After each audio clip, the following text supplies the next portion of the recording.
Well, I have to say that I'm very grateful to the people of Goa and to the government of Goa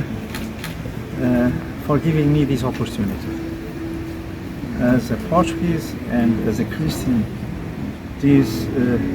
is a very emotional moment, and especially to be here when the relics are exposed and see how Goa is an example of the dialogue between cultures, between countries, between religions. So we breathe here the air of understanding, of mutual comprehension, of openness to the dialogue.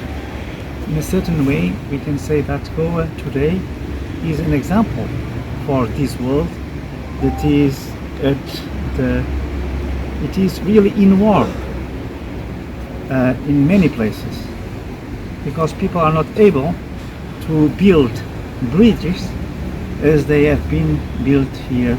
in this city, in this state. So I prayed also for the peace in the world,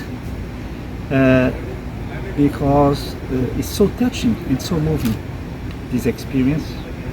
seeing the Portuguese culture mixed with the Indian culture,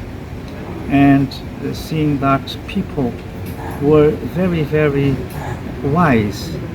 to know how to match this meeting of civilizations.